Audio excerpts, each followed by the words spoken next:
بسم اللہ الرحمن الرحیم۔ السلام علیکم پیارے بچوں، کیسے ہو سارے؟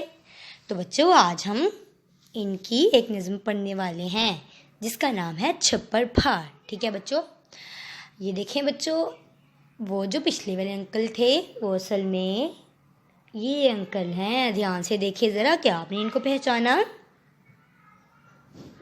ارے وہی نا جن کی بچپن میں آپ ٹی وی پر جن کے پروگرام دیکھتے تھے۔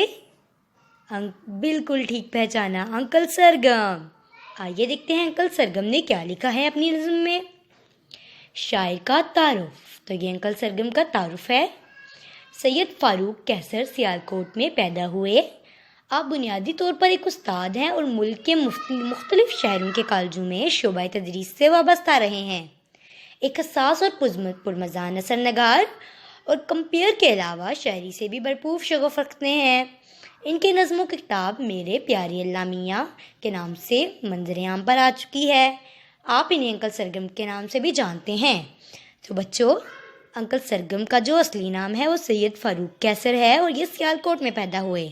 یہ ایک استاد تھے لیکن یہ شاعری بھی کرتے تھے اور کہانیاں بھی لکھتے تھے، وہ بھی مزاحیہ کہانیاں۔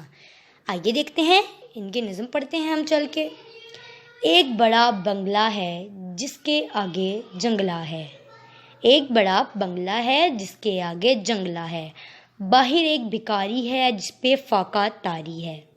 بنگلہ دیکھ کے سوچتا ہے، اپنے بال بھی نوچتا ہے، پکی چھت ہے بنگلے کی پھر بھی زر برستا ہے، میرا چھپر تو ننگا ہے، روٹی کو بھی ترستا ہے۔ آئیے بچوں میں آپ کو اس نظم کا مطلب سمجھاؤں۔ تو بچوں عام طور پر بنیادی طور پر یہ نظم جو ہے انہوں نے غریب اور امیر کا فرق کرتے ہوئے لکھی ہے کہ ہمارے ملک میں جو امیر ہے وہ پہلے سے تو امیر ہے ہی، لیکن اس کو اور زیادہ دولت ملتی ہے، وہ اور زیادہ کمائی کرتا ہے، ٹھیک ہے۔ لیکن جو غریب ہے، ایک تو پہلے سے ہی اس کے پاس کچھ نہیں، رہنے کو گھر نہیں، گھر ہے تو اس کی چھت نہیں، جھونپڑی میں رہتا ہے بیچارہ، اور اوپر سے اس کی کوئی کمائی بھی نہیں ہوتی، ٹھیک ہے۔ مطلب امیر کی اور کمائی، حالانکہ اس کو ضرورت نہیں، اور غریب کی کوئی کمائی نہیں۔ نظم میں یہ لکھا گیا ہے کہ فقیر نے ایک بنگلہ دیکھا اور وہ بنگلہ دیکھ کے سوچ رہا تھا اور پریشان ہو رہا تھا کہ یہ بنگلہ ہے، اس کے اوپر چھت بھی پکی ہے، اس کا مطلب کہ اس کے مالک جو بھی اس بنگلے کا مالک ہے اس کو کوئی مسئلہ نہیں، لیکن پھر بھی وہ اور پیسہ کماتا ہے، اور میں بیچارہ ایک ٹوٹے پھوٹے گھر میں رہتا ہوں جس کا کوئی پکا چھت بھی نہیں ہے، کوئی اچھا نظام نہیں اس جھونپڑے کا، لیکن پھر بھی میں روٹی کو بھی ترستا ہوں، مجھے 2 وقت کی روٹی بھی نہیں ملتی۔ مطلب کہ ہمارے ملک میں امیر کو اور دولت اور غریب کو کچھ بھی نہیں ملتا، حالانکہ امیر کو پیسوں کی کم ضرورت ہوتی ہے اور غریب کو زیادہ۔ ہمارے ملک میں غریب دھکے کھاتا پھرتا ہے، ٹھیک ہے بچوں۔ تو اس نظم کا عام طور پر یہی مطلب تھا کہ امیر اور غریب کے ساتھ برابر سلوک نہیں ہوتا، ٹھیک ہے۔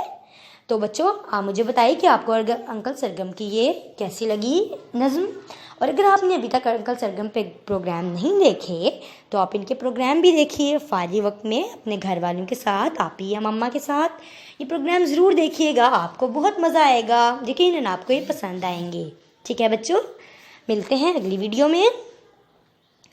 تو اچھا بچوں، آپ مجھے بتائیے کہ اگر آپ کو کسی بھی لیسن میں، کسی بھی سبق میں کوئی پریشانی ہے تو آپ مجھے کمنٹ کر کے بتا دیجئے، میں آپ کے لیے اس ٹاپک پر ویڈیو ضرور بنا دوں گی تاکہ آپ کو پڑھائی میں کوئی مسئلہ نہ ہو اور آپ کے اچھے مارکس آ جائیں۔